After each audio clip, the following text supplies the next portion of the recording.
இன்றைக்கி கருப்பு கவுனி அரிசியில் ஒரு ஸ்வீட்டு தான் செய்ய போகிறோம்.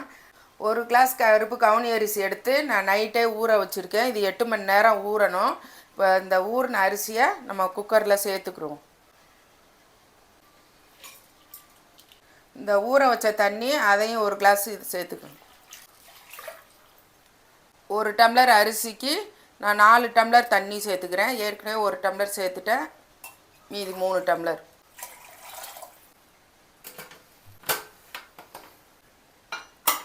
இப்போ இது ஒரு 6லேருந்து 7 விசில் விட்டு எடுத்துக்கிறோம். இப்போ நல்லா வெந்துருச்சு. இந்த மாதிரி வெந்திருக்கணும். அரிசி எடுத்து பார்த்தா நல்லா மலர்ந்து இப்படி நல்லா வெந்திருக்கணும். நீங்கள் மத்து இல்லைன்னா இந்த மாதிரி கரண்டியை வச்சு நல்லா கொஞ்சம் கிளறி விட்டுக்கணும்.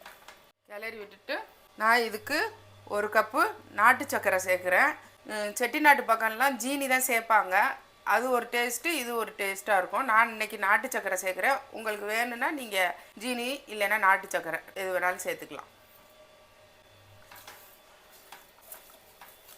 செட்டிநாட்டில் உள்ள ஃபங்க்ஷனில் இந்த கருப்பு கவுனி அரிசி இல்லாத ஃபங்க்ஷனே இல்லை. எல்லா ஃபங்க்ஷன்லேயும் ஃபஸ்ட்டு இருக்கிறது இந்த கருப்பு கவுனி அரிசி தான்.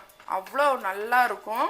ஒரு அரை டீஸ்பூன் ஏலக்காய் தூள், ஒரு கைப்பிடி அளவு தேங்காய் துருவி வச்சுருக்கேன், அதையும் இதோட சேர்த்துக்கிடுவோம். இந்த கருப்பு கவுனி அரிசிக்கு கொஞ்சம் நெய்யில் முந்திரி வறுத்து கொட்டிக்கிறோம்.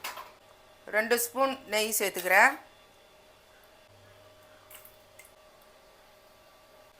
இப்போ கவுனி அரிசியில் இதை முந்திரியை தாளித்து ஊற்றுறதை சேர்த்துக்கும்.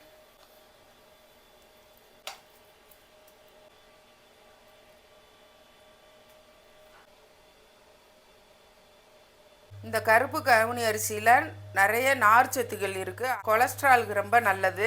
தசைப்பிடிப்பு, உடம்புல அங்கங்கே தசைப்பிடிப்பு இருக்குன்னா தசைப்பிடிப்புலாம் சரியாகும்.